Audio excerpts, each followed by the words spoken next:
It's always tough to talk about the old City League when you come up here at these things because it's been gone since since 1980, I believe, when the City League morphed into the Narrows League.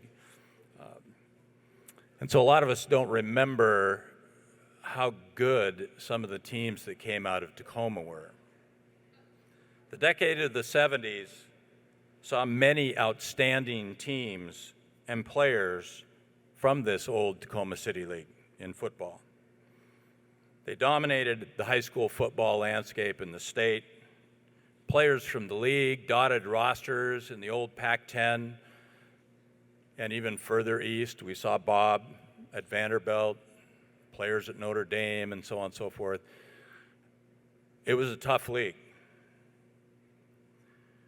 Bellarmine either won or shared 4 league championships in that tough decade of the 70s. 2 of those titles belong to teams from 1977 and 78, who we honor here tonight with their induction.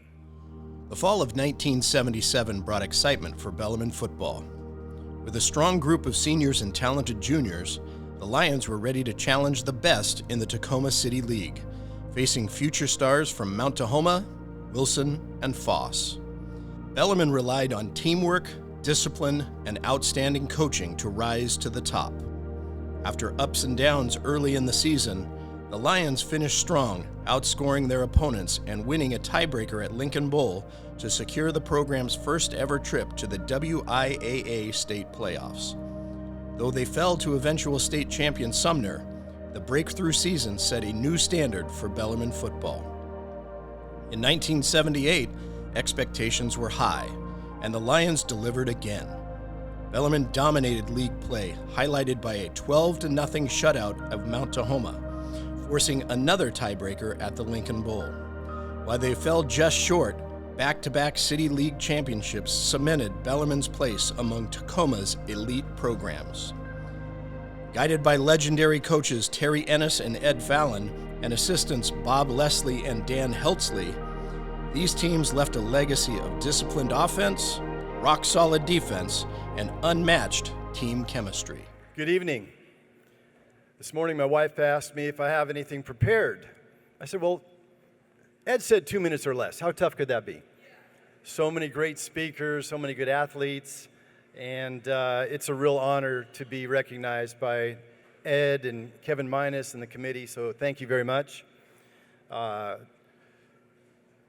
Those were really interesting years because I know we didn't have the best talent in the City League, but I believe we had the best coaches. Mr. Dan Helsley, where'd you go? Oh, he was sitting down.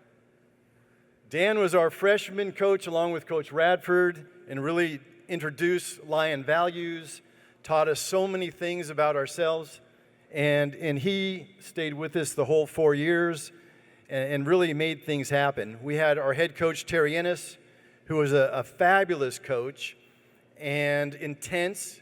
How tall was Terry? 5'8". Was he that tall? 5'8"? So I got an opportunity my sophomore year to go down to Santa Clara for a football camp with Terry and several of the coaches and some other players.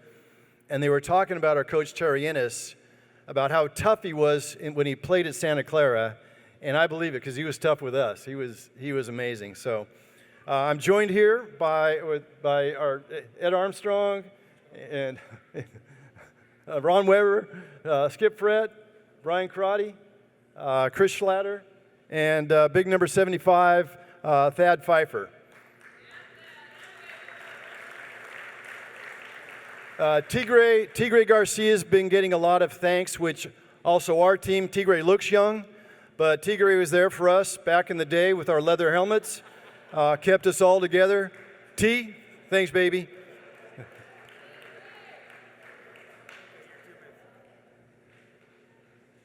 Right now, I wish I had that Joe Waters accent. That would really be cool right now.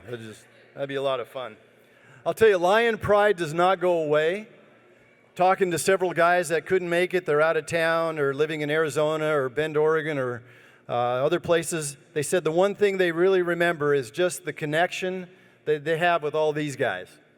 And I'll tell you, that's what I feel too with these guys. Also want to recognize our other coach, Bob Leslie and Phil Clark. They were, Father Phil was amazing. Bob Leslie was amazing as well. So, like I said, our team had a lot of good talent. Our big boys, that most of them behind us back here, were the reason we were successful. A lot of them were on the All-City team. Dave Azzani was on the All-State team. But those coaches really brought the most out in us. And I think Bellarmine has had a really rich tradition of coaching in all sports. And football continued on with Coach Brian Jensen today. So I think we should be really proud of the coaching, whether it's basketball, football, tennis, golf, all the things. I have one little note. My mailman went for Wilson. He's like 6'6", 290, whatever he is. But when he comes in the office, I sometimes say, hey, we played against him. He was at Wilson, and I'm just hoping that they'll say who won. So every once in a while, somebody will say, well, who won? I said, we did. We did. So go Lions. If any of my other teammates have something they want to say, let them come on up. And thank you very much for letting us be inducted into the Hall of Fame.